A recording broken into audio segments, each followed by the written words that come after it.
Hello friends, welcome back to my channel इस्ता सच classes. I hope आप सब अच्छे होंगे।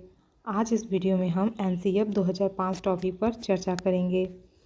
वीडियो स्टार्ट करें इसके पहले चैनल पर आप नए हो तो चैनल को सब्सक्राइब कर लें, लाइक शेयर एंड कमेंट ज़रूर करें। आइए देखते हैं एनसीईएफ 2005। फ्रेंड्स, ये टॉपिक मोस्ट इम्पॉर्टेंट है ऑल टीचिंग एग्ज़ाम के लिए सीडीपी में और DSSS में तो खास करके इससे क्वेश्चन बनते ही बनते हैं। देखते हैं एनसीईएफ का फुल फॉर्म होता है नेशनल करिकुलम फ्रेमवर्क। इसका हिंदी होता है राष्ट्रीय पाठ्यचर्या की रूपरेखा 2005। पहली पॉइंट है एनसीईएफ 2005 को प्रोफेसर यशपाल की अध्यक्षता में तैयार किया गया। दो क्वेश्चन यहीं पे देखिए तैयार हो गए। एनसीईएफ का फुल फॉर्म क्या होगा तो नेशनल करिकुलम फ्रेमवर्क, और एनसीईएफ किसकी अध्यक्षता में तैयार किया गया तो प्रोफेसर यशपाल की अध्यक्षता में। प्रोफेसर यशपाल ने देम ऑफ एनसीईएफ 2005 को लर्निंग विदाउट बर्डन बोला, मतलब शिक्षा बिना बोझ के। नेक्स्ट पॉइंट देखेंगे एनसीईएफ 2005 की उत्पत्ति रविंद्रनाथ टैगोर के सभ्यता एवं प्रगति नामक निबंध से हुई। नेक्स्ट, एनसीईएफ 2005 का अनुवाद संविधान की 8वीं अनुसूची में दी गई भाषाओं में भी किया गया। तो फ्रेंड्स, 8वीं अनुसूची में कुल 22 भाषाएं हैं, तो 22 भाषाओं में एनसीईएफ का अनुवाद किया गया।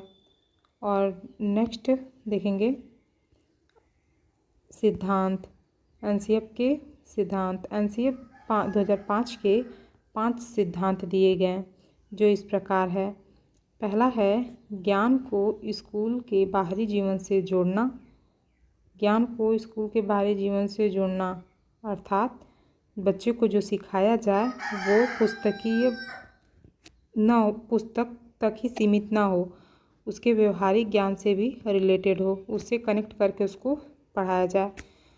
अगला है पढ़ाई को रटंत प्रणाली से मुक्त किया जाए। इसका मतलब पढ़ाई को कंठस्थ ना करवाया जाए, बच्चे को प्रेशर देके सिर्फ याद ना करवाया जाए कि तुम रट लो तो तुम्हारा काम हो जाएगा, ऐसा कुछ नहीं है। उसको व्यवहारिक ज्ञान भी देना है, रटंत प्रणाली पर से मुक्त बनाना है। नेक्स्ट है पाठ्यचर्या पाठ्यपुस्तक केंद्रित ना हो, जो पढ़ाया जाए वो बस सिर्फ बुक तक ही सीमित ना हो। अगला देखेंगे परीक्षा को अधिक लचीलापन बनाना और कक्षा की गतिविधियों से जोड़ना, मतलब परीक्षा को ज़्यादा कड़ाई से न करवाया जाए, उसमें लचीलापन लाया जाए, सरलता लाई जाए और क्लास के माहौल में एक्टिविटी जोड़ा जाए, इंक्लूड किया जाए। बच्चों को खेल के द्वारा सिखाना, शिक्षक को अगर पोएम पढ़ा रहा है तो वो शिक्षक खुद उसे एक्टिविटी करके पढ़ाए, ये ऐसे ही गतिविधि शामिल करके पढ़ाना। नेक्स्ट है राष्ट्रीय मूल्यों के प्रति आस्थावान विद्यार्थी तैयार किए जाएं। अब देखेंगे एनसीईएफ 2005 के प्रमुख सुझाव क्या क्या हैं। तो पहला सुझाव है बालक सक्रिय है। एनसीईएफ 2005 में पहला सुझाव दिया गया बालक सक्रिय है, मतलब बालक को केंद्र बिंदु माना जाए और उसे एक्टिव बनाने पर जोर दिया जाए। नेक्स्ट है सीखना सक्रिय व सामाजिक गतिविधि है, और वही सीखना मतलब लर्निंग जो है वो एक्टिव और सोशल सामाजिक गतिविधि है, समाज में रहकर एक्टिविटी करके सीखना, और सीखने में यांत्रिकता नहीं होनी चाहिए। नेक्स्ट है बार बार, मतलब किसी भी काम को लेकर बार बार एक ही मेथड से नहीं दोहराना चाहिए। अगर बच्चा एक मेथड से नहीं सीख रहा है तो उसे किसी और तरीके से सिखाना चाहिए। नेक्स्ट है सीखने को डर और अनुशासन की जगह आनंद व संतोष से जोड़ा जाए। अगली पॉइंट है भाषा मदर टंग संस्कृति को भी सम्मान दिया जाए। इसका मतलब बच्चे के मदर टंग जो उसकी मदर टंग है उसको सम्मान दिया जाए, संस्कृति को भी। नेक्स्ट है बहुभाषीय कक्षा शिक्षण 3 भाषाओं त्रिभाषीय सूत्र की वकालत करता है। बहुभाषीय कक्षा में 3 भाषाओं त्रिभाषा सूत्र की वकालत करता है। मतलब ये अनेक जगह से बच्चे आए होते हैं तो वो अलग अलग भाषाएं बोलते हैं, तो इसीलिए उनको समझ में आए। एक तो कंपलसरी उनकी लोकल भाषा होगी और एक हिंदी होगी और एक इंग्लिश होगी। 3 त्रिभाषा में यही तीनों भाषा इंक्लूड होती हैं। तो उसको त्रिभाषा भाषा को ध्यान में रख करके जो भी शिक्षा कक्षा का माहौल बनाया जाए, शिक्षा दी जाए, तीनों भाषाओं को ध्यान में रख कर शिक्षा दी जाए। और नेक्स्ट पॉइंट देखेंगे, इसने भाषा के 4 कौशलों की बात की एनसीएफ ने। पहला तो सुनना है, दूसरा बोलना, फिर पढ़ना, फिर लिखना। नेक्स्ट है किसी भी प्रकार की सूचना को ज्ञान मानने से बचा जाए।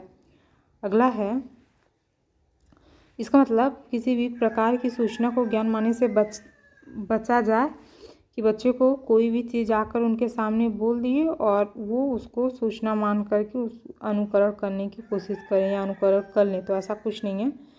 बच्चे को जो सिखाया जाए, समझाया जाए, उसे विधिवत लेसन प्लान के द्वारा बना करके पाठ योजना तैयार करके उनके सामने प्रस्तुत किया जाए और उनसे कहा जाए बच्चों आज हमने क्या सीखा, ये सीखा, हमारी टॉपिक क्या थी, ये थी और आपके लिए ये पॉइंट इम्पॉर्टेंट है। तो बच्चे उसे सुनते हैं और उनको ये पता चलता है कि हाँ ये सूचना हमारे लिए थी, ये जानकारी हमारे लिए थी और उन्हें ये पता चलता है कि आज हमें टीचर ने क्या पढ़ाया, क्या समझाया, हमने क्या सीखा, तो वो वही याद करते हैं।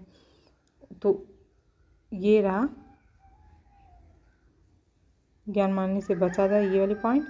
नेक्स्ट देखेंगे विद्यार्थी की दी जाने वाली शिक्षण विधियाँ। एक तो ज्ञात से अज्ञात की ओर, फिर दूसरा है मूर्त से अमूर्त की ओर। ज्ञात से अज्ञात की ओर में अब बच्चे को जल टॉपिक पर पढ़ाना है तो पहले उसे जल दिखाएंगे। जो बच्चे उसे टच कर सकते हैं उसे पीकर पेट भर सकते हैं और उसे अगर मुट्ठी में पकड़ना चाहें तो वो पानी रुकेगा नहीं।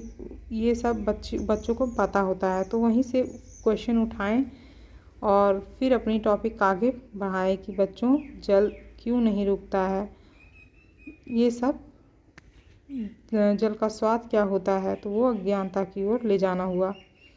ऐसे ही मूर्त अमूर्त जो दिखे और जो ना दिखे, जो दिखे बच्चों को वहीं से क्वेश्चन करके उस जो नहीं दिखता है सामने से वहाँ तक लेके जाएं और उनको बताएं कि ये इसकी वजह से होता है। नेक्स्ट पॉइंट है पनिशमेंट एंड रिवार्ड की भावना को सीमित किया जाए। पनिशमेंट को सीमित किया जाए मतलब ये पनिशमेंट तो बिल्कुल समाप्ति कर दिया गया है और रिवार्ड की भावना थोड़ा कम किया जाए। नेक्स्ट है सहशैक्षिक गतिविधियों में बच्चों के अभिभावक को भी जोड़ा जाए। सहशैक्षिक गतिविधियों में पेरेंट्स को जोड़ा जाए क्योंकि पेरेंट्स को पता होता है कि हमारे बच्चे की कहाँ कमी है, कहाँ उसकी पकड़ है, कहाँ हमारे बच्चे पर ज़्यादा ध्यान देना है, तो उसके लिए अभिभावक को उनकी एक्टिविटी के बारे में बताएं और उस पर चर्चा करें, ये कहा गया है। नेक्स्ट है मानसिक स्तर एवं योग्यता के अनुसार पाठ्यक्रम का निर्धारण किया जाए। बच्चे की जैसी मानसिक योग्यता हो, सामान्य हो, श्रेष्ठ हो, प्रतिभाशाली हो, मंदबुद्धि वाला हो, उसी के हिसाब से उसका सिलेबस बनाना चाहिए। अगला देखेंगे एनसीएफ 2005 का प्रमुख सूत्र बिना बोझ के अधिगम। पहले ही मैंने बताया था यशपाल ने यही बोला है, बिना भार के अधिगम। ये एनसीएफ 2005 का ये प्रमुख सूत्र है।